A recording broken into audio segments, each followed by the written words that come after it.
Hello and welcome to all our viewers in Nigeria and around the world to AM News on Global Television, coming to you live from the nation's capital, Abuja. I am Jumai Manson. Now, a quick reminder that Global Television's on DSTV channel 365 and Star Times channel 276.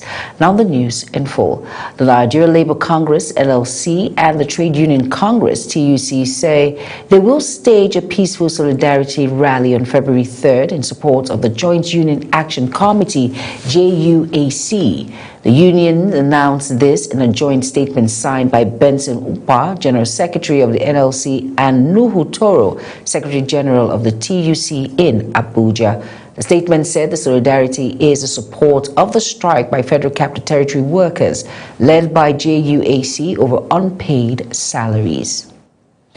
Still on strike action, the ongoing strike by the joint health sector unions has entered the third month, crippling activities in government-owned hospitals across Nigeria, leaving patients stranded and forcing many to seek essential services outside public health facilities. Now, in its third month, the industrial action has grounded critical services, particularly in hospital pharmacies, laboratories, and other support departments, significantly disrupting healthcare delivery. While the industry action has severely disrupted federal health institutions, health workers in state-owned hospitals in Ekiti and Benue State have largely remained on duty, mitigating the impact on patients. Former National Chairman of the All Progressive Congress, APC, and former Governor of Kano State, Dr. Abdullahi Ganduje, has congratulated the Executive Governor of Kano State, Abba Yusuf, and his Deputy President of the Senate, Senator Barau Jibrin, on their respective honors at the 2025 Sun Newspaper Awards. In a statement, Dr. Ganduje described Governor Yusuf's recognition as the Sun Newspaper Governor of the Year 2025 as well deserved, noting that it reflects his commitment to good governance, courageous leadership, and people-centered policies aimed at improving the welfare of Kano residents. He said the award underscores the growing national recognition of Kano State's strides in governance and development. Dr. Ganduje also congratulated Senator Barau Jibrin on receiving the Sun Newspaper Humanitarian Award 2025, describing the honor as a fitting acknowledgement of his compassion for the less privileged and his dedication to uplifting lives through impactful humanitarian interventions and selfless service to humanity. He commended the Sun newspaper for sustaining its tradition for celebrating excellence, leadership, and service to society, while wishing both award recipients continued success in their respective roles and greater contributions to the development of Kano State and the nation at large. President Bola Ahmed Tinubu says no nation can thrive without deliberate investment in its youth.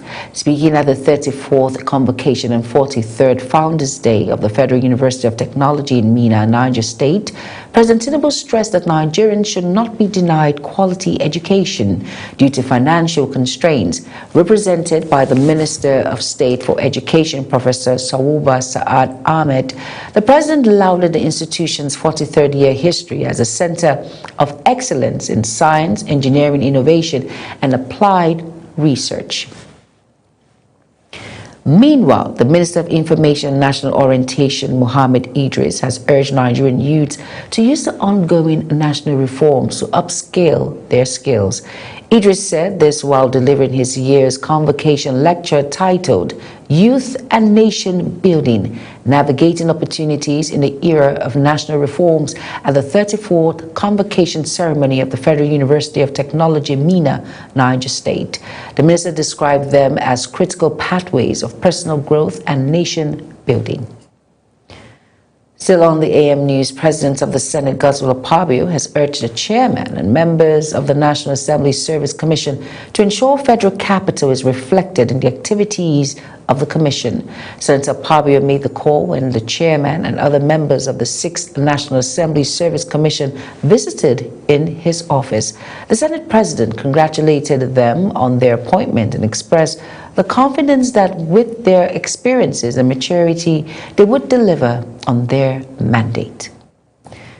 The Nigerian Police Fund Pensions Limited says it has paid 97.5 billion naira retirement benefits to 30,370 retirees.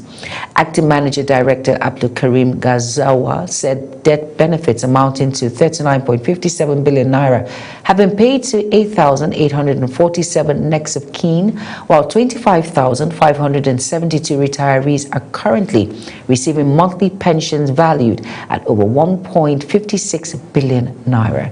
Speaking at the 2006 pre-retirement seminar organized by Nigerian Police Fund Pensions Limited in Lagos, he reaffirmed the organization's commitment to ensuring the timely and efficient payment of pensions and other entitlements to retired police officers.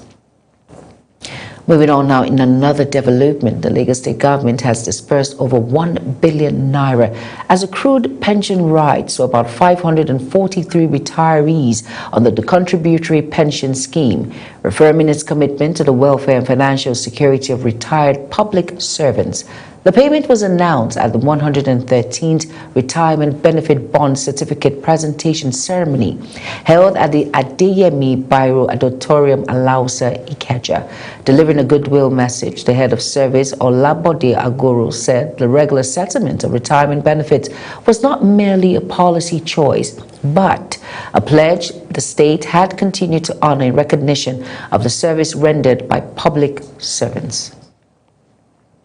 The Labour Party, under the leadership of Senator Nenadi Usman, has held a stakeholders meeting in Abuja following recent court judgments affirming the party's leadership structure. Global television political correspondent Ubong Usoro was there. The meeting took place at the Abia State Government Lodge in Asokoro, Abuja. Senator Nenadi Usman acknowledged the Independent National Electoral Commission (INEC) for complying with the Federal High Court's judgment granting the party's leadership and uploading of the party's National Working Committee on INEC portal. She also referenced the Supreme Court judgment of April 4, 2025, which nullified earlier rulings recognizing the former National Chairman Julius Abure. The National Secretary, Senator Darlington Walkacha, announced that World Congresses will commence on March 14th, while the party's National Convention is scheduled for April 25th, 2026. He also disclosed plans for nationwide membership revalidation and fresh registration. Abia State's Governor Alex Oti said the Labour Party remains strong despite recent challenges, adding that the party is committed to unity, reconciliation and rebuilding.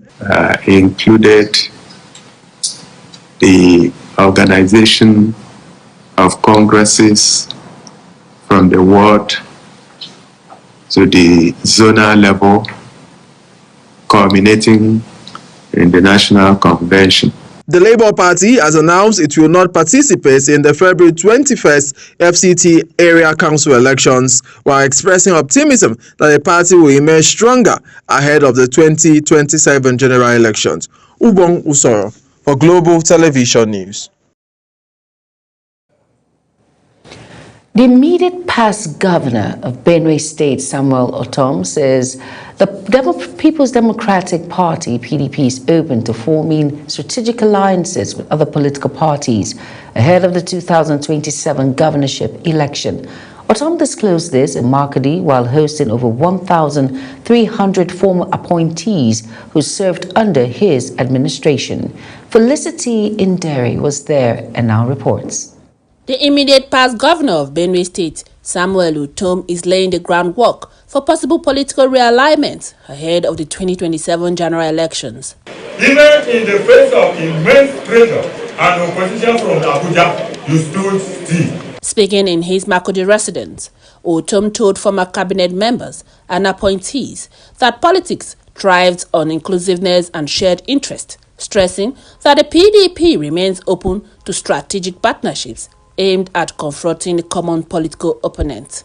We adopt strategic partnership, and for us here, I've discussed with others here, and we agreed that if it is by age, if it is by strength, if it is by position, George Akume is a leader of Benue politics. Reflecting on the 2023 governorship election, Ortom admitted that he erred by imposing the former Speaker of the Benue State House of Assembly, Titus Uba, as the PDP candidate, acknowledging that the decision contributed largely to the party's poor performance. The mistake I did was to impose a gubernatorial candidate on all of you who were in PDP. I made a mistake I did not ask for. That was my undoing. This man, who was the speaker, when they went for mock primaries, they came back with a result.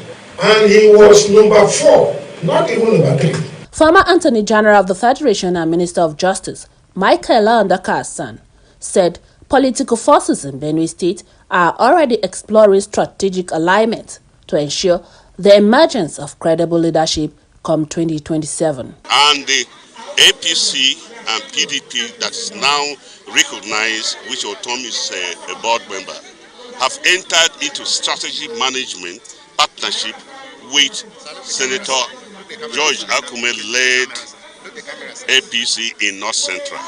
The idea is to ensure that good leadership exists in North Central, irrespective of who emerges within the two political parties. Samuel Otom also cautioned traditional rulers against engaging in partisan politics, warning that such actions are illegal and could be challenged in court. In Makurdi, Felicity Ndere reporting for Global Television News. Unless the National Assembly concludes its work on the amendment of the Electoral Act within 3 weeks and gets President Bola Ahmed Tinubu to assent immediately, the 2027 election may be postponed or concluded with the 2022 electoral law. Fresh anxiety over the fate of the 2027 general elections heightened over the weekend following Thursday's decision of the House of Representatives to step down consideration of the Electoral Act Amendment Bill. This was amid concerns by opposition parties and civil society organizations that delays by the National Assembly could disrupt the country's tightly regulated electoral timetable. The African Democratic Congress, ADC, has inaugurated a 50-member Wise Men and Women Policy and Manifesto Committee in Abuja. The committee is charged with the responsibility of developing people-oriented policies aimed at addressing critical national challenges, including poverty, hunger, and economic hardship. Political correspondent Obong Osoro tells us more. The committee was constituted following the approval of the National Working Committee, NWC, and the endorsements of the national chairman of the party, Senator David Mark, in furtherance of ADC's commitment to building a credible, people-centered, and forward-looking policy framework for national governance. Speaking at the inauguration, Senator David Mark charged members of the committee to come up with practical and implementable ideas capable of moving Nigeria forward. What Nigerians therefore desperately looking for are credible alternative ideas, actions, and policies.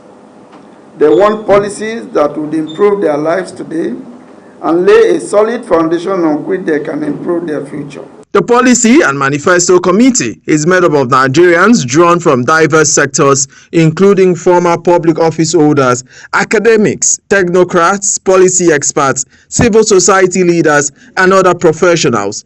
The committee is chaired by Chief John Odege Oyegu, with Professor Pat Utomi serving as deputy chairman, while Salisu Lukman is secretary. In his remarks, the chairman of the committee, Chief John Oyegu, assured party members and Nigerians that the committee would deliver a policy document that reflects the aspiration of the people and responds to the realities of the Nigerian state. Remember, the emperors that govern us usually come out with their own programs immediately. Even their programs they don't faithfully execute. Because the reality today is that we are in a contractor-governed nation. With the inauguration of the Policy and Manifesto Committee, the African Democratic Congress says it is positioning itself as a party driven by ideas, competence, and solutions. Ubong Usoro for Global Television News. Normal activities resumed at the Onitsha main market as traders and shop owners opened their shops for business. Last Monday, the Anambra State Governor, Professor Chukwuma Soludo, ordered the closure of the Onitsha main market for 1 week, following traders' failure to comply with the state government's directive to disregard the Monday sit-at-home order. The governor issued a directive during an on-site visit to the market, accompanied by some of his aides and other government officials. Soludo warned that the closure could be extended if traders failed to comply, adding that security agencies had sealed the market to enforce the order. The Nigerian Meteorological Agency has predicted a mix of sunshine and cloudiness across the country from Tuesday to Thursday. NIMET's weather outlook released on Monday in Abuja forecasts a sunny atmosphere over the northern region throughout the day on Tuesday. According to the outlook, the central region is expected to experience few patches of clouds with a hazy atmosphere, with isolated thunderstorms are possible over parts of southern Kwara later in the day. You are watching the live broadcast of AM News, where AM News continues after this weather forecast, plus business and foreign and sports stories on the other side of this break. Please stay with us. Let's take a quick look at what the weather has in store as we head into Tuesday. If you are in the north central region, keep an eye on the skies. We are seeing a good influx of moisture, so expect a partly cloudy conditions through the day. And by afternoon, yes, those clouds will start to build up. Some areas of the Federal Capital Territory, Niger, Nasarawa, and Benue State may hear a few rumbles of thunder, mostly without rain. Kogi and Kwara State, only a slim chance of thunderstorms, but still worth watching out for.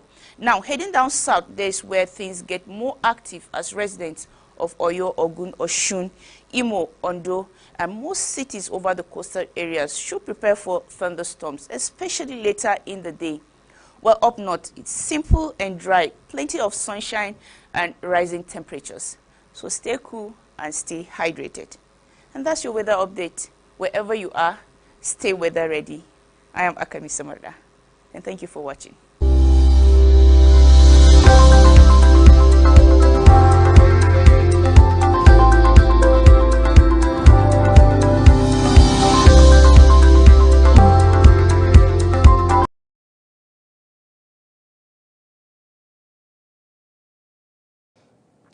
You're welcome back. And in business now, stakeholders at the Nigerian International Energy Summit have called for stronger regulatory diplomacy and harmonized policy architecture to unlock Africa's vast energy potential. The call was made during a high-level session themed One Africa, One Regulatory Voice, aligning policies for continental prosperity and investment. Kikelomo Okere has details. The session focused on how fragmented regulations across African countries continue to slow energy growth, raise investment risk, and delay critical infrastructure. Speakers emphasized the need for unified regulatory framework anchored on African Union energy policies and strengthened by national reform, such as Nigerian Petroleum Industry Act, PIA. We want to see a regulator that really and truly is the custodian or is managing the entire oil and gas reserves and trying to optimize what we can gain or the value that can be derived from this. And that's part of what came into effect and changed the fortunes of our business, is enacting and following through laws that will energize the sector. For us, participants noted that aligning licensing regimes, technical standards, and physical terms would help integrate regional power and energy markets, reduce uncertainty for investors, and improve cross-border project delivery. Nigeria's ongoing regulatory reform were cited as a practical model for transparency, predictability, and investors' confidence. Since coming into upstream that I've been able to understand working with the regulator here is, again, at the risk of sounding like people come repeat, is the clarity that the PIA has introduced. In terms of fiscal. PIA is a work in progress, and a lot is going on, and a lot is going to be seen in the near future. Key again is the issues around investment flowing into the country. We've had over a decade of no investment coming, but since the PIA came, we've had. Drawing from regional collaboration and reform, the panel highlighted regulatory diplomacy as a strategic tool for Africa to speak with one voice in global energy markets. Stakeholders agree that a continent-wide approach would position Africa as a competitive energy destination capable of attracting long-term capital and driving sustainable growth. Also look at the increase in the assets and the increase in upstream activities. When this administration started, we had a rig count of only 14 in country. But as we speak today, we have over 60 rigs in country carrying out different levels of activity. With Africa energy future hanging on the balance, stakeholders insist the time for isolated policies is over. They say only a united regulatory front built on trust, alignment and shared ambition can unlock investment, fast-track infrastructure and give Africa a strong, confident voice in the global energy markets. Kike Lomo Okere, Global Television News. Of the Accountant General, the Federation says the total amount dispersed to state governments and the Federal Capital Territory as financial support for infrastructure and security projects has increased to 2.45 trillion naira. The office revealed this in an official record, noting that the amount dispersed between March 2024 and August 2025, which spanned over 17 months, was aimed at bolstering infrastructure development and strengthening security operations at the sub-national level. This is part of ongoing efforts to address widespread insecurity and bridge critical infrastructure gaps across the country. Petroleum product marketers say the only way to shield Nigerians from the shock of a sudden surge in petrol prices is for the federal government to sell crude oil to Dangote Petroleum Refinery and other local refineries at subsidized rates. The marketers therefore urge the federal government to sell crude oil to domestic refiners with a subsidy to prevent a sharp increase in petrol prices. In particular, the Independent Petroleum Marketers Association of Nigeria appealed to President Bola Ahmed Tinubu to consider subsidizing crude prices while also extending the naira for crude deal to other modular refineries operating in the country. The Managing Director of Operations at the World Bank, Anna Bajard, is in Nigeria for a 3-day visit to deepen engagement on accelerating economic growth and job creation.